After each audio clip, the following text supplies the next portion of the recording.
Hi, welcome to our Ace It series brought to you by Benson Ace Hardware. I'm Alec. And I'm Becky. So it's apple pie season, and today we're going to show you how to use our peel away peeler that you can buy at Benson Ace Hardware and how to make an apple pie. So when you take your peeler out of the box, you're going to have to do a little assembly. Just put the handle on, nothing you can't handle.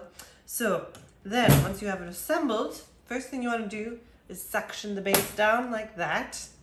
It is quite firm. Then you're going to pull back this portion right here, and you do that by this little lever. And you pull this back, woo, apple down. Then, so this right here is the peeler and cutting, and then it goes through here and it cuts it. So you put the apple on stem first, like so. It's nice and firm. Then you push the lever, or yeah, push it.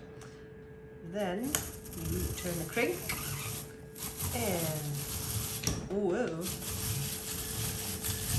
and it cores it, peels it, and cuts it.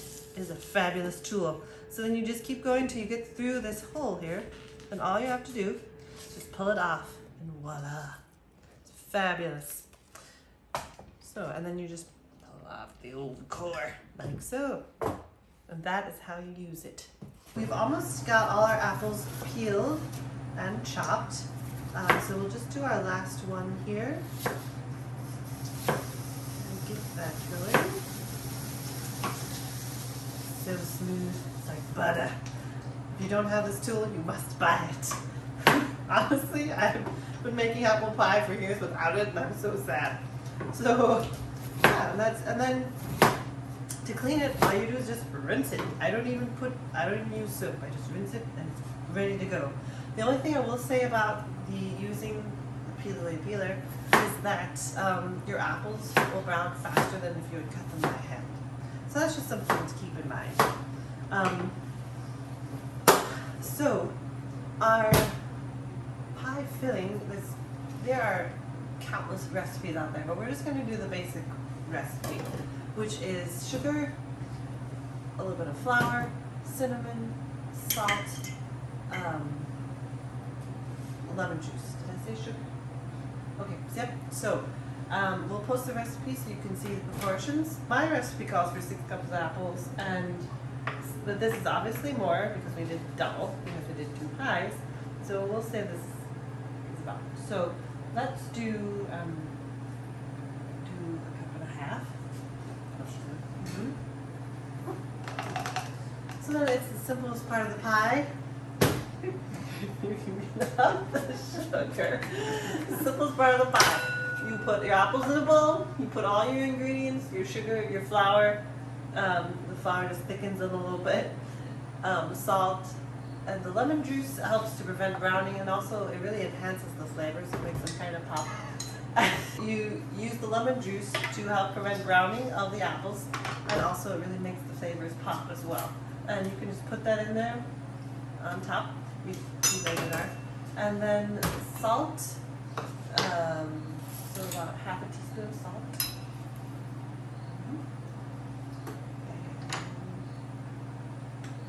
We'll do about 2 teaspoons of the old cinnamon sugar. And I imagine if your grandmother was here after she's made pies for like a million years, she probably doesn't even measure out the proportions because she just knows. But if you're a beginner, measure everything. If you're not, you don't. Did you put flour? You need the flour. You need about 1/4 cup. So just do half of that. And the flour serves to kind of thicken the juice that will come from the apples as it cooks, making it a nice sauce mixture. Yeah, so that's all there is to the filling. I'm going to start by doing the crust. Now, everyone seems to have fear of the crust, homemade, but it's not that hard. Your basic pie crust is flour, a little bit of salt, and then a fat of some sort. I'm going to use lard. Alec is going to use shortening. Yeah, that's all there is to it. We'll post the recipes so that you can see that with our video.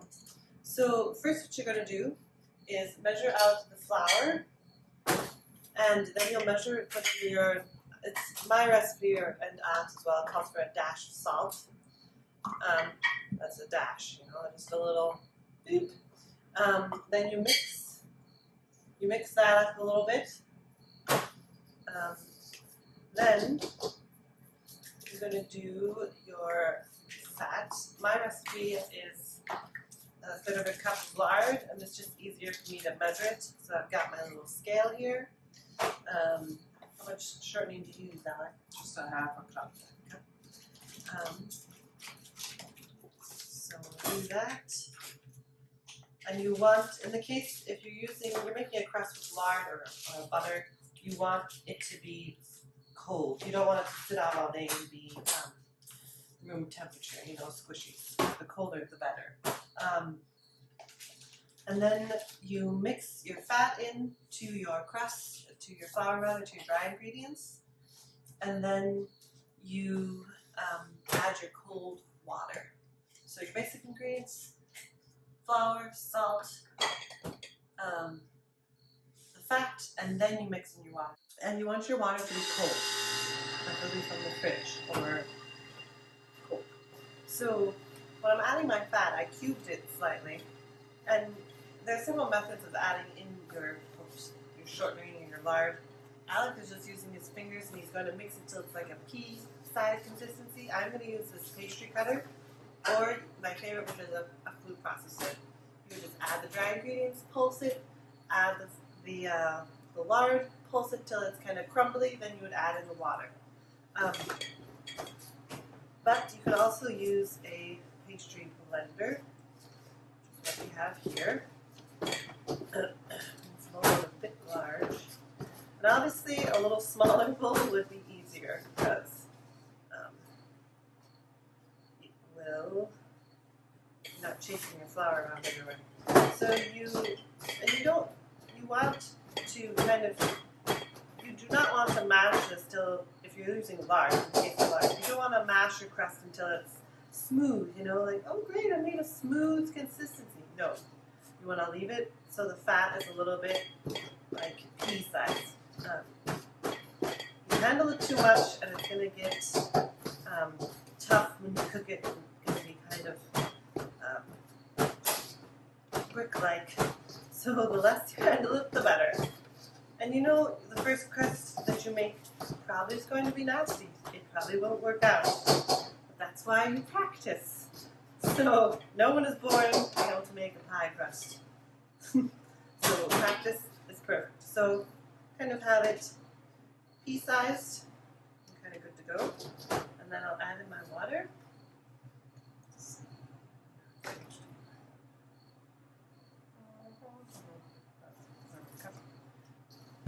You have a couple options for the top of your pie crust. You can either do a double pie crust, pile on the bottom, one on the top with slits that you would cut, or you can do a crumble, like a streusel crumble that you would put on a cobbler. In our case, we're going to do a double. So now we'll come to the rolling portion. So so this is how mine looks like this. And I'm going to just mix it until it's a little bit firmer together. Alec, in the case, he is shortening. So it's nice and smooth and doughy. Yep. But in the case of the lard crust, you want it to be, and if you have a food processor, all you'd have to do is pulse this a few times, and then it would create like a nice ball. So I don't want to handle this too much. Can you hand me the water, Alec? Can you just do that with water? Get the right consistency. And when you are doing your crust, you want to do what Alec is doing, and you definitely need flour to roll it out on. And I have this little mat here that is helpful to prevent sticking. So, but you also need to flour that as well. So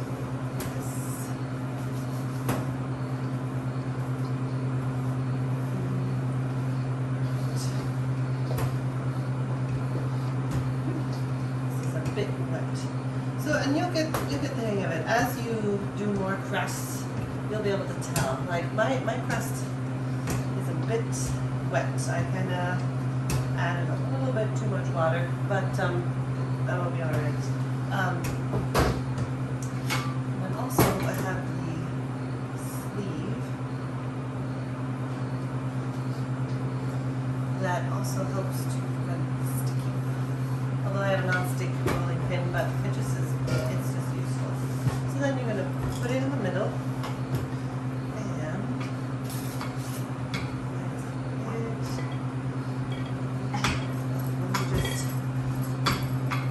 now do not expect to be making perfect circles because that will not happen. I have made dozens of pie crusts, and I do not worry about rolling out a perfect circle. In fact, my mom always used to say that the uglier the crust, the tastier it was. So you do not want to be handling it until it's just, it's the perfect shape. Who cares? What you care about is the taste. So you have this. Mine is a bit more misshapen than I usually do. So then you're gonna roll it out. You're gonna take half of it like so. So you do not want to rip it. Flip it over. Get your plate. Alec is doing a tremendously better job than I did making a circle. Then you lay it in your crust in your plate like so. You just gently flip it over. And nice. Have it like this. Now, if I were, you can trim some of these. These are a bit long, some of these pieces. For now, I'm going to leave it until I get my my filling in there. We have our crust, we have our filling. Now we just need to combine the two, and then we'll show you how to do the top crust. While he's doing that, I'll show you. You want to be sure you make some slits in your crust. And you just take a knife and just cut a few, and you want to cut all the way through. So then all the steam has somewhere to escape out of, and you lay your top crust kind of midway like so, and flip it. So beautiful. Okay, then what you want to do, move this out of the way. See, this is your bottom crust. You want to, now some of this is just too long, so you could just, I recommend like scissors or a small paring knife just to cut that off, but kind of tuck this bottom one under and or up rather, and then the top one over, kind of sealing it as you go. So my crust is a bit fragile. Apparently so is Alec's crust. As you go,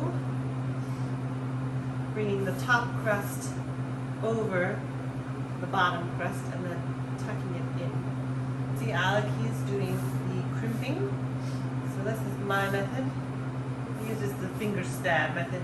I kind of do this method. Doesn't matter, you just, or some people use a fork, the tines of the fork to press down the pie. It just depends on, this is how my mom taught me, so this is what I'm doing. Okay, you've got your pie ready to go. Alec likes to put milk on his. I don't. I just do the old cinnamon sugar right on top without any liquid. But really, it's up to you. There's numerous ways to do things. This is by no means the one true way. It's just a good way. And then, do you put cinnamon in your topping or just sugar? Just sugar. Alec just does sugar. So it's up to you. The milk will give the crust a nice golden finish. Mine will just be more, it'll be a little golden, but not as much as the milk. All right, and that's that. Next, the baking. So our pies are fresh out of the oven and they smell great. And you'll know they're done by their smell, and they'll be nice and brown and bubbly at the same time. So remember where you can pick up your delightful peel-away peeler. Benson Ace Hardware in Frederick, And Webster. There we go. So that's our first video, and this is how we Ace it. Thanks for watching.